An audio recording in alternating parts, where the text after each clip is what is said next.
When people think about health, they think about exercise, sunlight, or water. But one of the things that people are often not thinking about is the impact of mold, both on their body and on their brain. This may be one of the most important videos I've ever done. Hey everybody, Chad Cruiser here with Health and Homestead. I want to begin looking at some research. People who are in moldy environments claim that they have trouble with lack of energy, or what we call lethargy. They have memory problems, they say, anxiety, depression, and pain.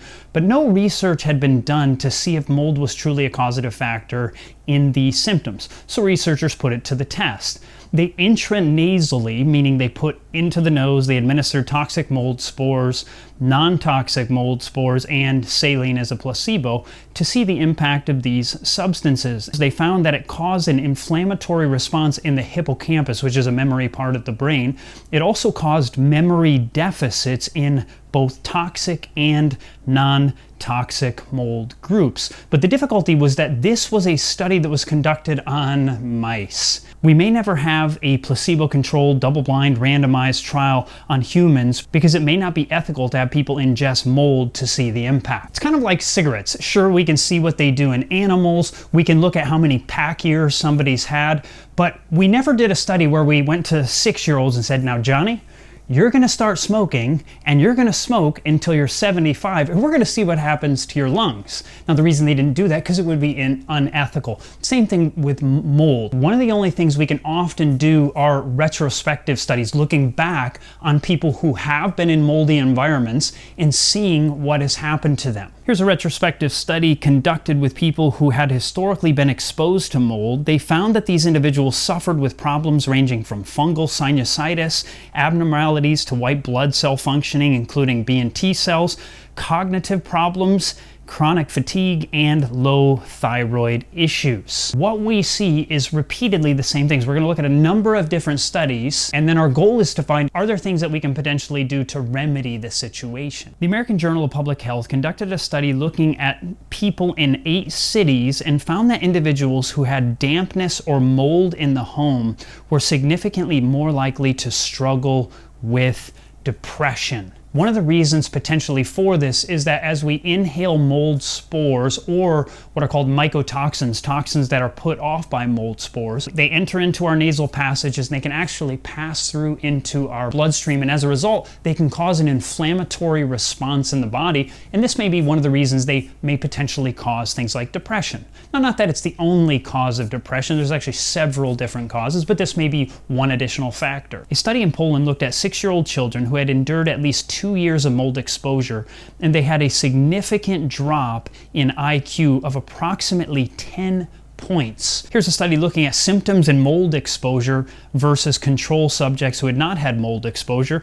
Now the red lines are the patients with the mold exposure and the blue are the control group. You notice that people who were significantly exposed to mold, over 90% of them had struggled with headache, memory problems. 100% of them had struggled with focus and concentration. That's very serious. Compared to, you look at the controls, I mean, it's very small amounts in the controls. Then you go on to word selection. They struggle with finding the right word, these kind of things, and decrease assimilation, confusion, disorientation, numbness, tingling, vertigo, metallic taste, and tremor. Now I want to look at the impact on the brain itself. Researchers have done a volumetric MRI study looking at brains of people who had exposure to water damaged buildings. They call those WDBs in the studies, compared with people without water damaged building exposure.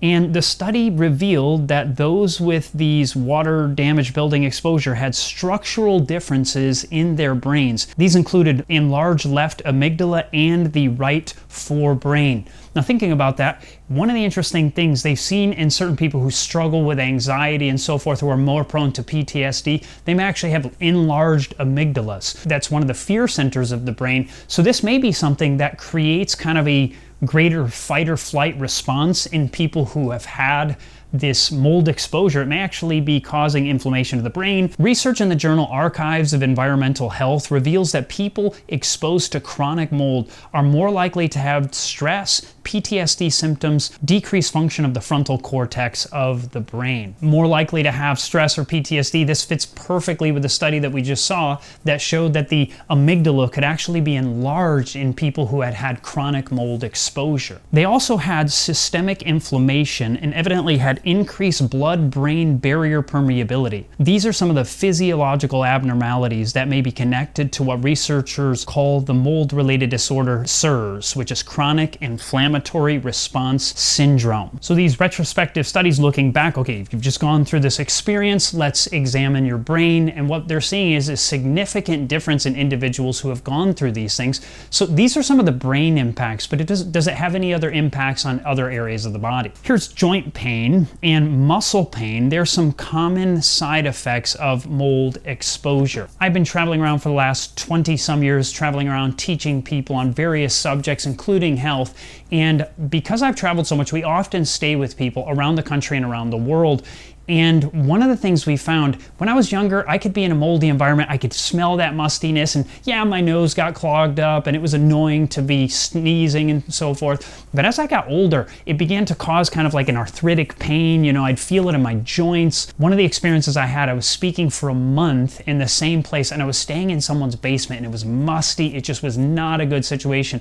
And I began to have extreme memory deficits to the point where people that I would see each night, I couldn't remember their faces. Now, I understand people, oh, I never forget a face, but I can't always remember names. This was terrible. I literally would meet somebody like, hi, my name's Chad. They're like, yeah, we met last night.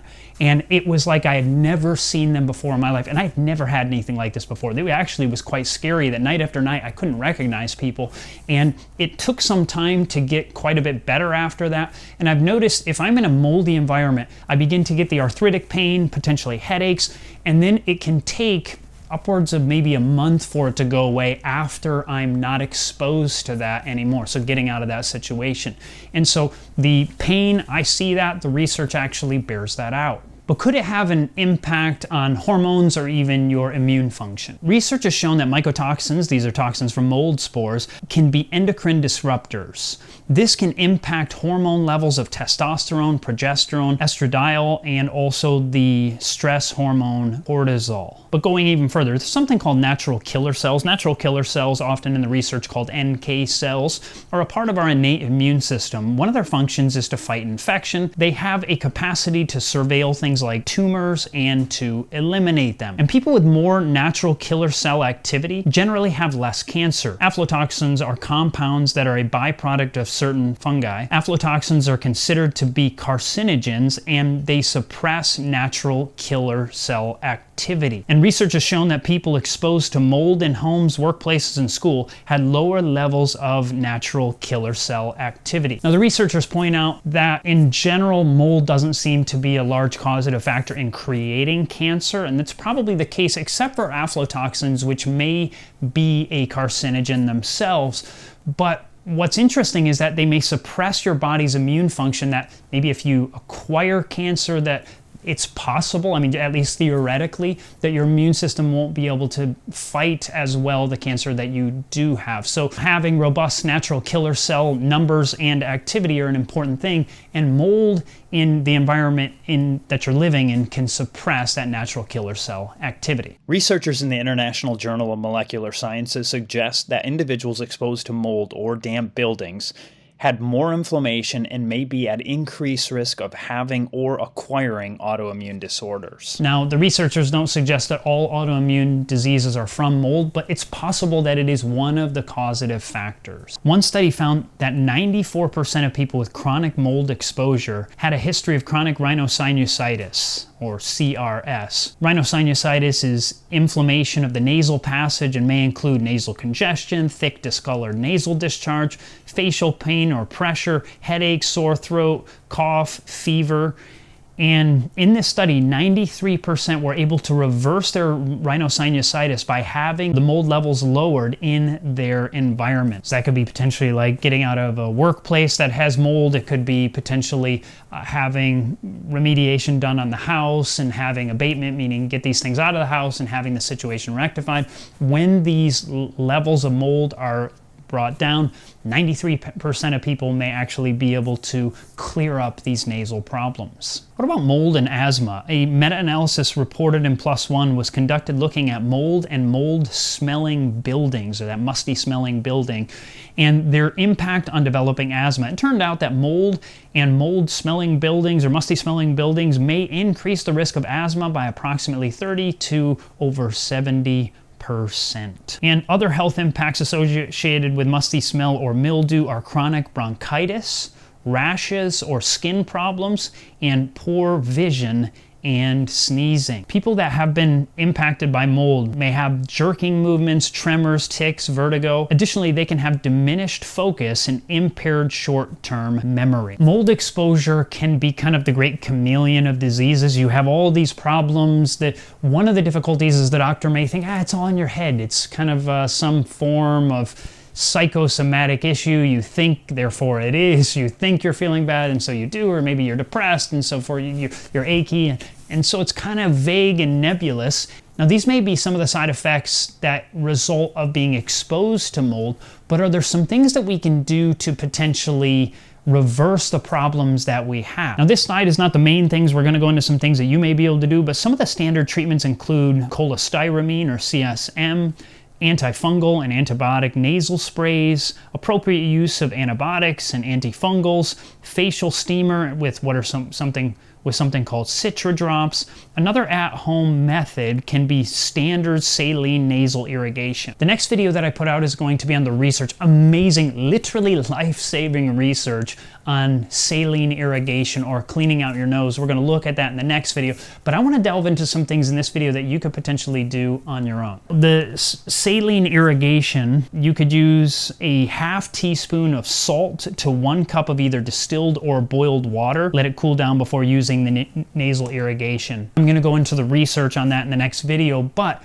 looking at this, you can take water, but you don't want to take it straight from the tap and just suck it up your nose. I mean, I've done it, but the danger is if there's bacteria, you can get amoeba, you can like destroy your brain. So you don't want to do that. So you want it to be either distilled water or you want it to be boiled water to make it safe. Let it cool down. You don't put boiling water up your nose and hurt yourself. And just a ½ teaspoon of salt, and that will, and you say, Chad, what kind of salt? Now, both iodized and non-iodized salt have been tested, but the research actually seems to point in the direction that iodized salt is slightly better, but both of them work, so you can use either one. The salt itself can be cleansing, but iodine in research is also cleansing to the nasal passages. And by the way, you're not drinking it. You're not sucking it up your nose and like drinking it down in your stomach. You're just taking it in, and there's different ways. I'll show you how to do that in the next video. The most important factor for dealing with mold is both abatement and remediation. What do I mean by these two things? Well, number one,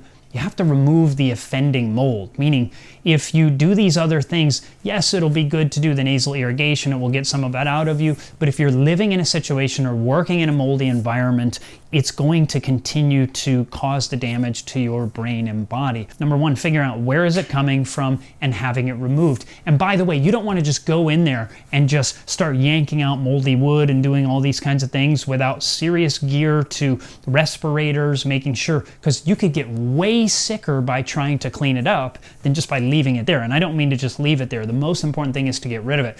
And so in certain situations, you're going to want to hire an abatement crew to come and take care of those things. It's interesting that one of the oldest documents that I know of, maybe the oldest document talking about abatement and remediation or getting rid of it, listen to this old source. I want you to read this with me. Areas with mildew or mold, that's what the context is. It says, order that the stones from those areas be removed. This is at a time when they were building houses just out of stone in the area. The contaminated material will then be taken outside the town. So get that stuff away from your house. Next, the inside walls of the entire house must be scraped thoroughly, and the scrapings dumped in the unclean place outside of the town. Other stones will be brought in to replace the ones that were removed, and the walls will be replastered. Now, where is this actually found? This is Leviticus chapter 14 in the Bible. It's interesting that modern research is showing the very same thing, that this is dangerous. One of the things that you could try is, in the research, activated charcoal. Now, what is activated charcoal? I want to clarify. That's not getting like briquettes for a barbecue and breaking it up and using it. No, this is a special form of something that you can buy. You can make it yourself also, but you can buy it in containers, and I'll have a link in the description of the video or in the comments so you can, if you're interested in getting some of that. But what can activated charcoal do? But researchers have tested activated charcoal's ability to sequester mycotoxins, toxins once again caused by mold. They concluded that activated charcoal is evidently a multi-mycotoxin sequestering agent. So remember, there's multiple kinds of mold and there's multiple kinds of mycotoxins that come from the mold, and they found that various of these mycotoxins can be grabbed hold of, and as you go number 2, they just go out of your body. So how do you use this stuff? I have a video on that. I'll put a link to that at the end also, but you can drink it. You can take a couple spoonfuls in a glass of water and you can drink it. Your mouth will turn totally black. Immediately your bad breath will go away. It's amazing what charcoal can do for your mouth, for your body in general. It's very detoxifying, and one of the things that it detoxifies specifically is mycotoxins or mold from the body. Another study tested 14 different substances to see their capacity to absorb certain specific mold toxins, and the only one of the 14 that was successful was activated charcoal. A study showed that activated charcoal and the cholesterol-lowering medication cholestyramine were equally successful at eliminating 90% of the endotoxins. So this cholestyramine, which is one of the most popular things that medical professionals may prescribe for you, this is something that you will need to work with your doctor to get, but I'm not a big fan of medication in general. If you have to use it, you have to use it, but what if there's something that's been shown head-to-head to be just as good? In this case, charcoal. Charcoal's quite cheap. You can buy a container of it for not that much money. Doesn't have a bad taste. But what about another thing? Clay. Research has been done on sodium montmorillonite's clay's ability to lower aflatoxin, and I'll have a link below for that also. A toxin that can be produced by mold. The study was on 600 people. They used either 1.5 or 3 grams of the clay or placebo. It turns out that either dose of the clay was successful at lowering aflatoxin levels in the body compared to placebo. And once again, aflatoxin is evidently a carcinogen that is produced as a result of a certain mold, a mold that I think can be found sometimes on peanuts. You find it more in the third world from low, getting mold on these things. Typically in the Western world, we'll have a bit higher standards so that we don't have aflatoxin as much. There was a time in the United States where at least one cheese company they were adding aflatoxin to their cheese because it was helping make the cheese, and they got in trouble because of it. But nevertheless, one of the things that can help lower the levels of this aflatoxin in the body is a certain kind of clay. And once again, I'll have links down below for that. Another study on sodium montmorillonite clay found that it was successful at reducing aflatoxin in the guts while not lowering vitamins and minerals like vitamin A, E, iron, and zinc. That's one of the things that people fear. If I ingest these things, if I swallowed this stuff, maybe it'll get out the toxins, but maybe it'll take all my vitamins and minerals with it. But it turns out that, well, evidently not. And I don't mean that you want to be eating this stuff all the time, but this is something temporary to hopefully lower the levels of these toxins in your body. But once again, talk to your doctor or your medical professional.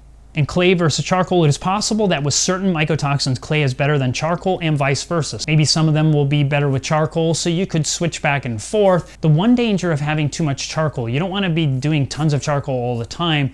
It is possible maybe some vitamins or minerals you'll have lost. You don't want to take it with medication often, so talk with your doctor because it might actually absorb the medication itself, and then as a result of it, you're not getting your medication may not be working. The other problem might be if you're prone to constipation. Too much charcoal may cause constipation. If you have diarrhea, it actually can help a lot because it can help slow things down a bit, and it can also grab hold of the toxins and get those out of you. I have a whole video on that. You don't want to miss the video on charcoal. Another thing that can be done from home is chlorophyll. Chlorophyll is a plant component that helps give greens their color and is also involved in photosynthesis, green plants and so forth. And research has shown that it may bind to the mold mycotoxin called aflatoxin, thus making it less bioavailable. but there are warnings against marine-based chlorophyll because of potential contamination. You can get chlorophyll from various plant sources, things like spinach or kale. You don't want to overdo things like spinach because you can have too much oxalates. That could be a problem for some people. But things like kale, you don't have very high amounts, and you can either eat them, generally, you can either eat them raw. Juicing is a way that you can get large amounts of it, and these things, once again, might be able to sequester. They might be able to grab hold of the mold and help to expel it from the body so that you can have a cleansing experience. I have, it's actually right here, I keep it right on the counter, probably the best juicer in the world. I've actually tested it. They're expensive. I bought it used, but head to head, I have a video on that looking at 2 of the top juicers in the world, and I don't know of a juicer on the planet that can get as much juice out of greens as this juicer right here. I'll have it's the Angel Juicer, and I'll have a link down below if you have any interest in checking it out. They're expensive. I couldn't afford it, so I went used, but hey, they're absolutely amazing at getting, you know, massive amounts of juice with just a tiny little bit of fiber left over from greens. Now, in one of the scientific journals, they say to use these sequestering agents maybe 2 to 4 times a day. The sequestering agents evidently are things like chlorophyll. It could be the clay. It could be the charcoal. And if you're using the cholestyramine, I'm not suggesting that you do. I'm not a doctor. I have no involvement in that. But if you're using that, you got to work with your doctor on that one. Don't go getting some suggestions from that. But these natural methods, they suggest somewhere between 2 to 4 times a day to try to expel as much toxins as possible from the body. There is some preliminary evidence that sauna treatment may be beneficial for healing from toxic mold exposure. Now, that just kind of stands to reason. That's detoxifying in general, sweating and so forth. Saunas might be a great option to help also cleanse the body. Another thing to do is, as much as possible, spend time in the outdoors. Now, you have to be somewhat careful with that too, because you don't want to be down in a swampy, because there's some areas that even outside can be quite moldy. Another thing to consider is to not have decaying plant matter outside your house. So you don't want to have a bunch of leaves just rotting outside of your house. It's not only for the beauty to get rid of the leaves that are out there, but it's also for your own health, because they're going to slowly be biodegrading, and as they do, that's a good natural process, and having compost is a wonderful thing. But if you're sensitive to mold and you got your windows open and you have these toxins coming in through your windows, for people who are sensitive, that might be a serious issue. So try to clean up the debris right around your house. Another thing that you can do is have air filters in your house. We have one in my house, so we always have 24/7, we have an air filter going in our house, and that seems to be quite beneficial. It also has a charcoal air filter in the specific filter that we have, and so charcoal is one of the best things for adsorbing, not absorbing, but adsorb. Actually, things just stick right to it and it holds on to them. It binds to them so that they're less likely to be filtering once again into your house.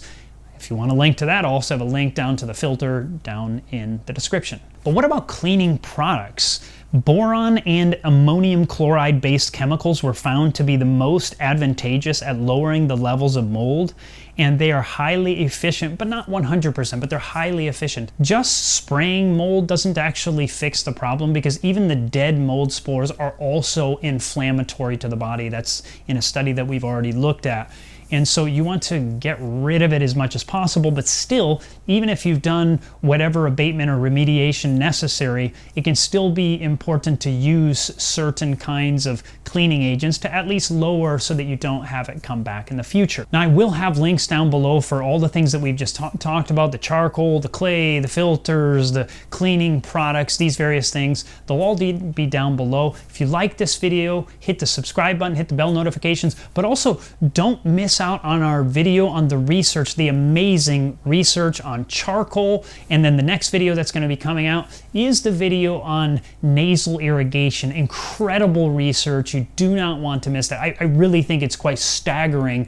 It's so simple, so cheap. Anybody can do it from home, but you don't want to miss how it literally could save somebody's life. That's how powerful it is. So check that out here. If you like this video, hit the like button, hit the subscribe button, the bell notifications. God bless, and have a fantastic day.